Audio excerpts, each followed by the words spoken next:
नमस्कार। कल हमने देखा था कि पारिवारिक विघटन के क्या कारण हैं। आज हम देखेंगे कि भारत में पारिवारिक विघटन के कारण क्या हैं।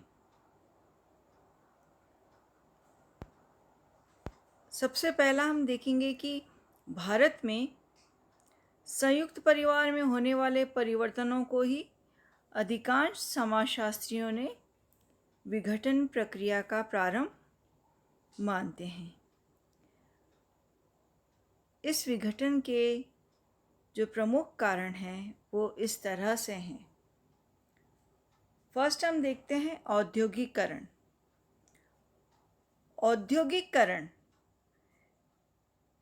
जैसे ही भारत में स्वतंत्रता प्राप्ति हुई, स्वतंत्रता प्राप्ति के पश्चात संविधान का निर्माण हुआ। संविधान के निर्माण के पश्चात नई नई पंचवर्षीय योजनाओं का आरंभ हुआ और पंचवर्षीय योजनाओं के आरंभ में नवीन उद्योग धंधों का विकास हुआ और औद्योगिकरण की प्रक्रिया शुरू हुई। औद्योगिकरण के कारण जो सर्वाधिक प्रभावित जो क्षेत्र था वो था संयुक्त परिवार। वो सर्वाधिक प्रभावित हुआ क्योंकि परिवार के सदस्यों को हम देखते हैं औद्योगिकरण के कारण रोजगार के नए अवसर मिले, क्योंकि औद्योगिकरण के कारण बहुत तेज गति से नए उद्योग धंधों का उदय हुआ और उद्योग धंधों के उदय के कारण श्रमिकों की मांग में वृद्धि हुई। क्योंकि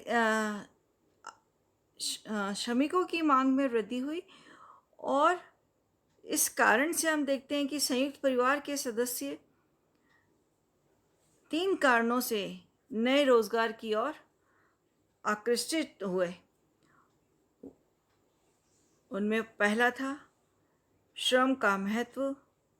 श्रम को महत्व मिलता है और श्रम के महत्व से यानी पहले व्यक्ति जो श्रम करता था वो श्रम परिवार के साथ ही करता था, लेकिन श्रम के को महत्व मिला। उसके बाद हम देखते हैं कि नगद मजदूरी मिली और आकर्षक स्वतंत्र जीवन और नई नई परिस्थितियाँ मिली।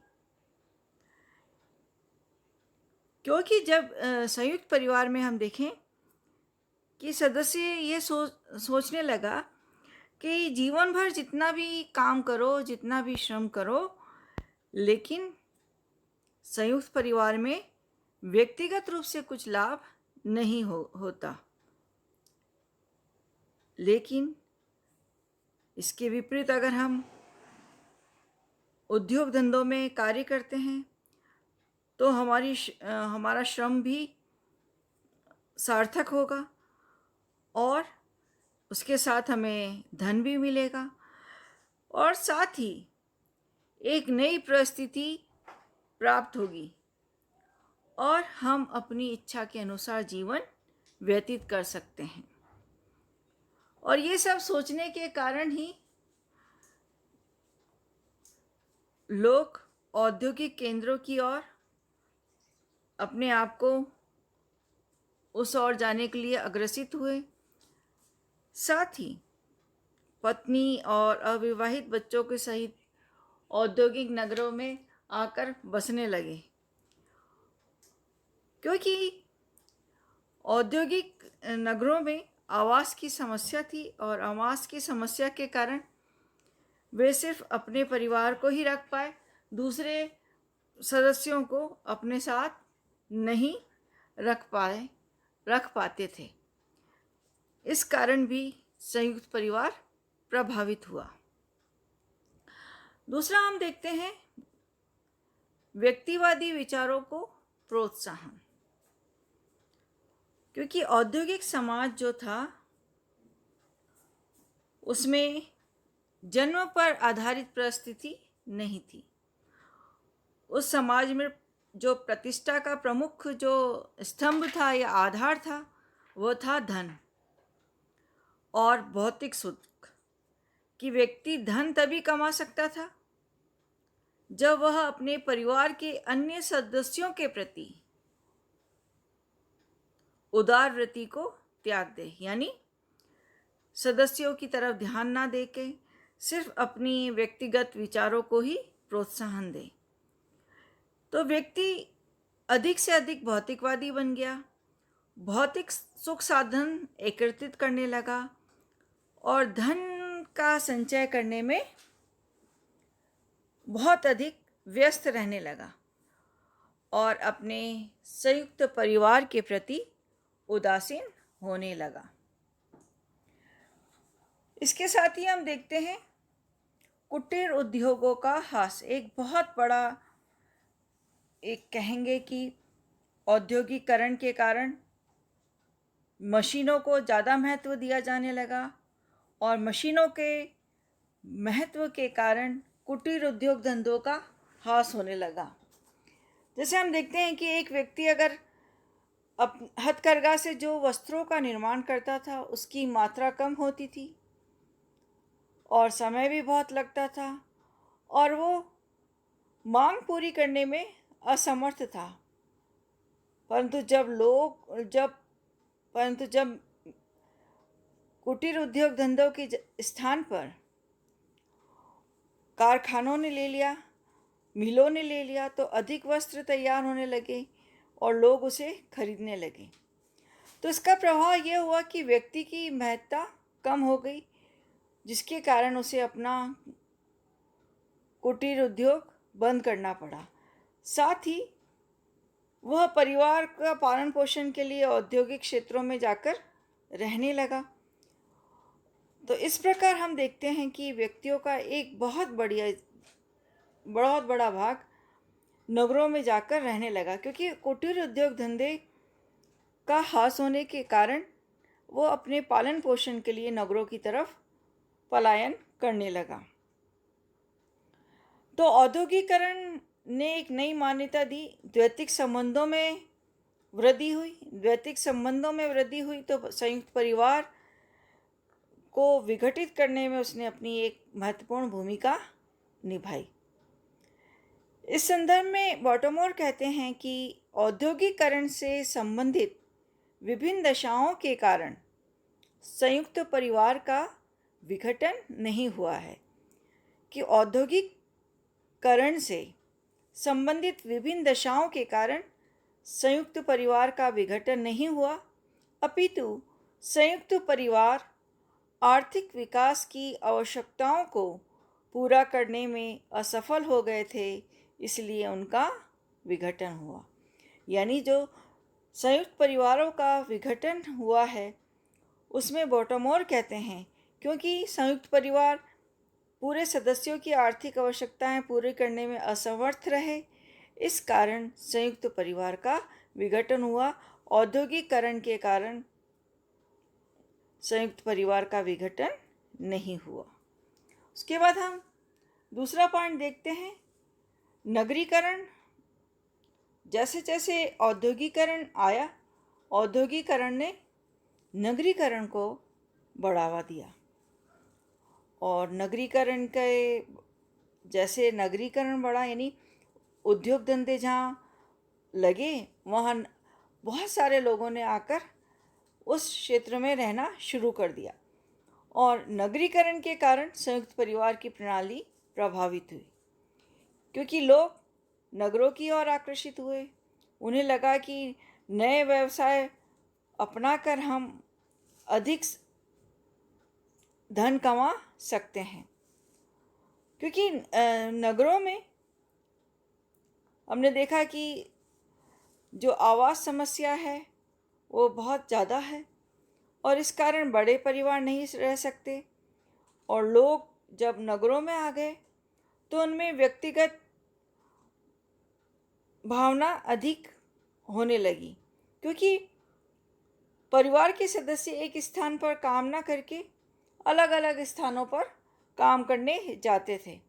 तो जैसे संयुक्त परिवार में पाई जाने वाली जो आपसी मेल और सहयोग की भावना थी, वो धीरे धीरे समाप्त हो गई और हर व्यक्ति अपना अलग एकाकी परिवार बनाकर रहने लगा।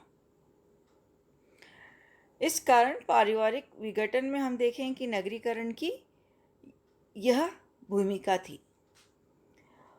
फिर नेक्स्ट पॉइंट हम देखते हैं यातायात तथा संचार के साधनों का विकास, कि जैसे जैसे डेवलपमेंट हुआ मीन्स ऑफ ट्रांसपोर्टेशन का, कम्युनिकेशन का, तो लोग बाहरी जगत के बारे में ज़्यादा जानने लगे और उस ओर जाने की उनमें लालसा उत्पन्न हुई, जिसके कारण व्यक्ति संयुक्त परिवार को छोड़कर दूसरी जगह जाने लगा। और जब यातायात के साधनों का विकास नहीं हुआ था, तब वो लोग कहीं जाने की सोच ही नहीं सकते कि हम कहाँ जाएंगे, हमें तो यहीं रहना है। लेकिन यातायात और संचार के साधनों के विकास के कारण व्यक्ति अपने संयुक्त परिवार को छोड़कर नौकरी की तलाश में, नए नए अवसर की तलाश में दूर जाने लगा। ऐसी स्थिति में व्यक्ति अपना अलग एकाकी परिवार बनाकर रहने लगा। इस तरह से यातायात और संचार के साधनों के कारण भी भारत में पारिवारिक विघटन हुआ। फिर उसके बाद हम देखते हैं पाश्चात्य शिक्षा, संस्कृति तथा आदर्श, क्योंकि ब्रिटिश शासन काल में हम देखते हैं कि उन्होंने एक बहुत लंबी अवधि तक हमारे भारतवर्ष पर शासन किया और उनके विचारों का प्रभाव हमारे भारतीय समाज और संस्कृति पे पड़ा, क्योंकि पाश्चात्य शिक्षा व आदर्शों में व्यक्तिगत संपत्ति, व्यक्तिगत अधिकार, व्यक्तिगत नेतृत्व को प्रधानता दी थी और ये आदर्श हमारे संयुक्त परिवार के संगठन के विरुद्ध है। लेकिन संयुक्त परिवार के सदस्यों पर जब इन शिक्षा और आदर्शों का प्रभाव पड़ा, तो वे भी व्यक्तिगत हितों को प्रधानता देने लगे। आज हम देखें कि संयुक्त परिवार का विघटन इन्हीं कारणों से हुआ कि आज पढ़े लिखे युवक युवतियां संयुक्त परिवार के बंधनों तथा कर्ता की जो मेन मुखिया होता है उसकी सत्ता के अधीन रहना नहीं चाहते, उसकी निरंकुश सत्ता के अधीन रहना पसंद नहीं करते। इस कारण से भारत में संयुक्त परिवार का विघटन हुआ। इसके बाद हम देखते हैं स्त्री शिक्षा आंदोलन तथा जागरूकता, कि विमेंस एजुकेशन जैसे जैसे बढ़ी वैसे ही नई नई अवेयरनेस पैदा हुई और नई अवेयरनेस ने एक नए मूवमेंट को चालू किया। वो था समानता की चेतना का मूवमेंट, यानी समान अधिकार की मांग, जो पूरे देश में विश्व में होने लगी, विश्व के विभिन्न देशों में, और उसमें काफ़ी कुछ सफलता मिली। और भारत में भी इसी के प्रभाव के परिणाम स्वरूप हम देखते हैं कि जो स्त्री की जो स्थिति थी, उसकी जो शिक्षा थी, उसमें सुधार होने लगा और इसके कारण वो उसके मन में स्वतंत्र विचारों को जन्म हुआ। अब वे संयुक्त परिवार में दासी के रूप में रहने का विरोध करने लगी और साथ ही जब संयुक्त परिवार व्यवस्था का विरोध हुआ तो व्यवस्था में परिवर्तन होना स्वाभाविक है, क्योंकि जो स्त्री है वो परिवार की प्रमुख इकाई है। तो स्त्रियों द्वारा राजनीतिक अधिकार, नौकरी का अधिकार की मांग और स्वीकृति से संयुक्त परिवार में विघटन हुआ। उसके पश्चात हम देखते हैं नवीन आर्थिक संगठन। जब हम देखते हैं कि अंग्रेज हमारे देश में नहीं आए थे, जब ब्रिटिश शासन व्यवस्था नहीं थी, उससे पहले भारतीय गांव आत्मनिर्भर था और जो व्यवसाय था वो कृषि थी, और जो संयुक्त परिवार प्रणाली का प्रचलन था। लेकिन जैसे ही अंग्रेज भारत में आए, उन्होंने भारतीय अर्थव्यवस्था में महत्वपूर्ण परिवर्तन करे, जिनमें जमींदारी प्रथा, मुद्रा का महत्व, व्यापारिक फसलें, आवागमन के साधनों का विकास। इस कारण से परिवार के लोग काम की तलाश में गांव से बाहर जाने लगे। इससे सामाजिक गतिशीलता में वृद्धि हुई, और सामाजिक गतिशीलता में वृद्धि होने से संयुक्त परिवारों में परिवर्तन होने लगा। नेक्स्ट हम देखते हैं व्यक्तिवाद की भावना। व्यक्तिवाद की भावना भी संयुक्त परिवार के परिवर्तन में महत्वपूर्ण भूमिका अदा करती है, क्योंकि औद्योगिकरण, नगरीकरण, पाश्चात्य शिक्षा, आधुनिक कारणों ने व्यक्तिवाद को जन्म लिया। जन्म देने से व्यक्ति में स्वार्थ की भावना उदय हुई। इसके कारण परिवार के अन्य सदस्यों के प्रति अब उसमें उत्तरदायित्व की भावना नहीं रही, तथा सामूहिक जीवन का महत्व कम होने के कारण संयुक्त परिवार का विघटन हुआ। उसके पश्चात हम देखते हैं परिवार के कार्यों में कमी, कि संयुक्त परिवार के विघटन के कारण इसके कार्यों में कमी भी हुई है। पहले संयुक्त परिवार के सदस्यों के लिए पाठशाला, मनोरंजन, अस्पताल, बीमा इत्यादि का कार्य करता था, परंतु आज इन सभी कार्यों को जो विशेषीकृत समितियां होती हैं और संस्थाएं होती है, उन्होंने करना शुरू कर दिया है। इससे संयुक्त परिवार का महत्व कम होना स्वाभाविक था। फिर नेक्स्ट हम देखते हैं जनसंख्या में वृद्धि तथा बेरोजगारी। जनसंख्या में वृद्धि का प्रभाव दो प्रकार से पड़ता है। पहला हम देखेंगे कि जो जॉइंट फैमिली के जो मेंबर्स हैं, उनमें अगर उनकी संख्याओं में अगर वृद्धि होती है, तो उसके कारण सभी सदस्य एक दूसरे के विचारों का आदान प्रदान सरल रूप से नहीं कर पाते। इसके कारण औपचारिक संबंधों का जन्म हुआ और घनिष्ठता की कमी हुई। दूसरा प्रभाव हम देखेंगे कि जो मुख्य व्यवसाय था लोगों का, वो कृषि ही था, और कृषि योग्य भूमि में तो वृद्धि नहीं होती थी, लेकिन उस पर आश्रित सदस्यों की संख्या में वृद्धि होती थी। और इसका प्रभाव ये हुआ कि निर्धनता और बेरोजगारी बढ़ गई, और इससे परेशान होकर लोग नौकरी करने एक स्थान से दूसरे स्थान चले गए, और अपने संयुक्त परिवार के प्रति उनका मोह जाता रहा। नेक्स्ट हम देखेंगे पारिवारिक कलह। पारिवारिक कलह में हम देखेंगे कि संयुक्त परिवार में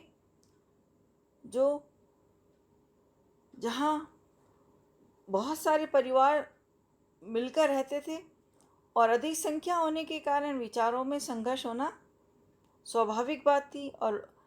और कभी कभी किसी विचार पे इतना ज़्यादा वाद विवाद हो जाता है कि वह विचार संघर्ष का रूप ले लेता और यह कला कभी कभी बंटवारे का रूप धारण कर लेता।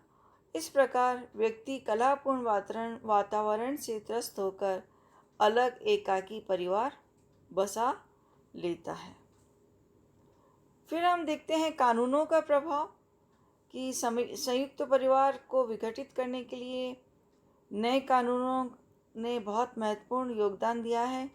जैसे हिंदू उत्तराधिकार अधिनियम 1929, हिंदू स्त्रियों की संपत्ति पर अधिकार कानून 1937, शारदा एक्ट 1929, विशेष विवाह अधिनियम 1954, हिंदू विवाह अधिनियम 1955, हिंदू उत्तराधिकार अधिनियम 1956 आदि ने नए कानून व्यवस्था के कारण व्यक्ति को संयुक्त परिवार को छोड़कर व्यक्तिवादी विचारों को प्रोत्साहन दिया। इसके कारण संयुक्त परिवार का विघटन हुआ, क्योंकि पहले जो आपस में कोई मनमुटाव होता था या कोई लड़ाई झगड़ा होता तो उसका निपटारा संयुक्त परिवार का मुखिया कर देता था। लेकिन जब नवीन कानून व्यवस्था हो गई तो लोग अपना